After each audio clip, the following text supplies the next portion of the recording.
네, 안녕하십니까. 쫑쌤입니다. 오늘은 광운대, 서울과기대, 숭실대 수리논술 전형 방법에 대해서 설명드리겠습니다. 시작할게요.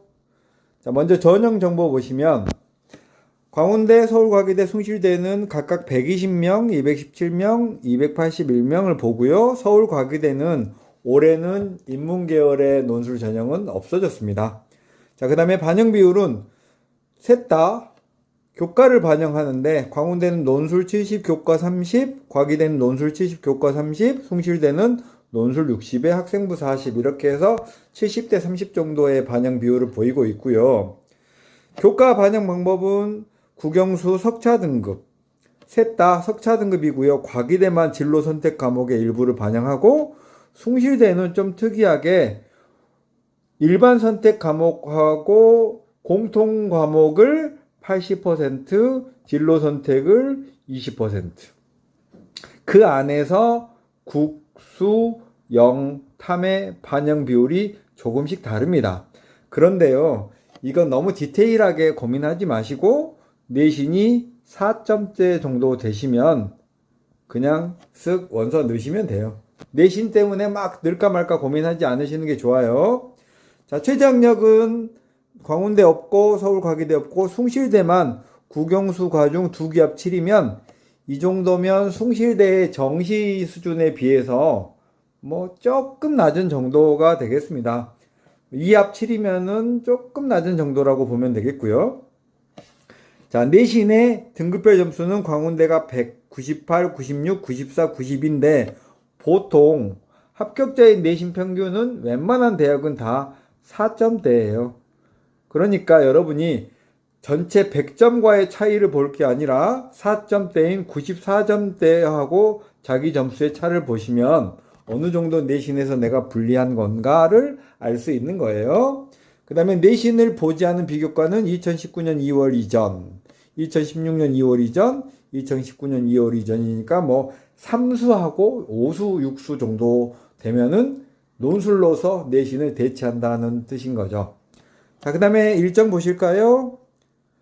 자, 광운대랑 서울과기대, 숭실대는 9월 10일에서 14일까지 원서 접수를 하고요.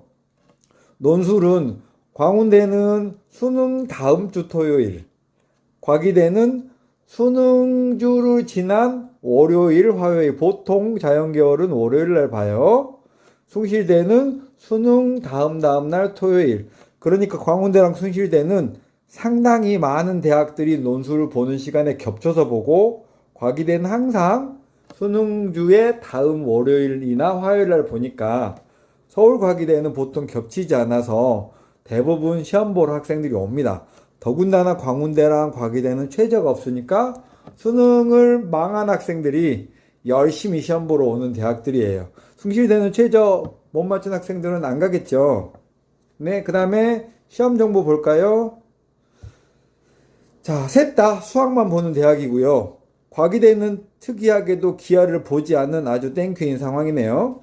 광운대는 120분, 100분, 100분 이렇게 서울과기대 100분, 숭실대 100분 이렇게 보는데 광운대는 문제는 2문제인데요. 그 문제에 딸려있는 소문제가 5문제예요. 그래서 계단식으로 문제가 구성되어져 있어요. 그러니까 소논제 1번을 가지고 2번을 풀고 2번을 가지고 3번을 풀면 이렇게 이 다음 문제를 맞추기 위한 계단식 정보로 이루어져 있고 과기대는 세 문제의 소문항이 각각 2개에서 3개 정도 있습니다. 숭실대에는 대문항 4개, 소문항이 2-3개 정도 딸려 있어서 숭실대가 시험 시간 100분에 비하면 굉장히 바쁘게 문제를 풀어야 할 것 같습니다.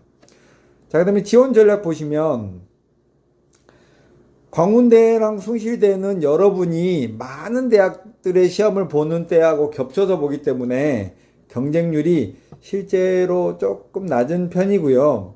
그 다음에 논술 성적은 70에서 84, 74점, 46점인데 이 논술 성적은 여러분의 경쟁력을 확인하시려면 작년 기출문제를 풀어보시고요. 작년 기출문제를 여러분이 다운받으셔서 풀어보시고 내가 어느 정도 점수대에 들어가나를 보시면 되겠습니다. 여기에 있는 점수들은 합격자의 평균점이니까 실제로의 컷은 이거보다 좀 낮겠죠.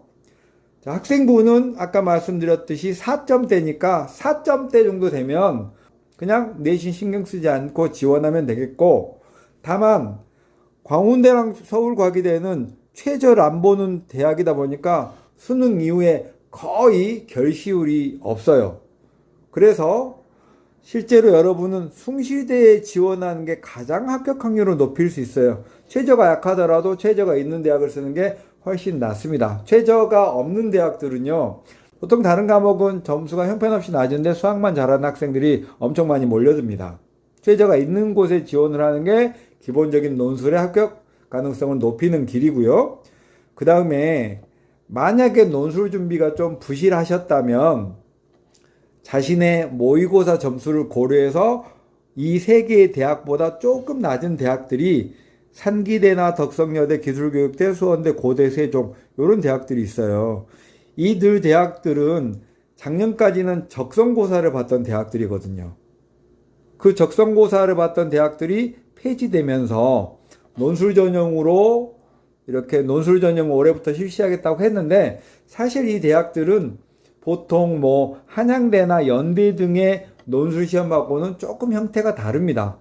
수준이 낮다고 해야 될까요? 그래서 이 대학들 덕성여대, 기술교육대, 수원대, 고대세종, 산기대 이런 대학들에 만약에 모의고사 점수가 미치지 못한다면, 그리고 논술 준비를 지금까지 해오지 않았다면 광운대나 과기대나 숭실대를 쓰시는 것보다는 이런 대학을 쓰시는 게 합격 가능성을 좀 높일 수 있고 논술의 난도도 상당히 기존의 논술 시험을 봐왔던 대학들하고는 다르다, 낫다라고 말씀드리겠습니다. 이렇게 해서 광운대, 과기대, 숭실대의 논술 전형에 관한 정보를 알려드렸는데요. 이런 정보들을 파악하는 것보다 이제 수능이 4개월 반 정도 남았어요. 4개월 10일 정도 남았으니까 9월 평가원까지는 여전히 시간이 좀 있고요. 논술 전형을 봐야겠다, 점수가 불안불안하다 하면은 꾸준하게 여러분이 이용할 수 있는 학원을 이용하든지 온라인 강의를 이용하든지 해서 논술 전형 준비를 꼭 하셔야지만 나중에 논술 전형 쓰고 이제 논술 시험도 보러 가서 합격을 기대할 수 있습니다. 자, 여러분의 행운을 빌겠습니다. 안녕히 계세요.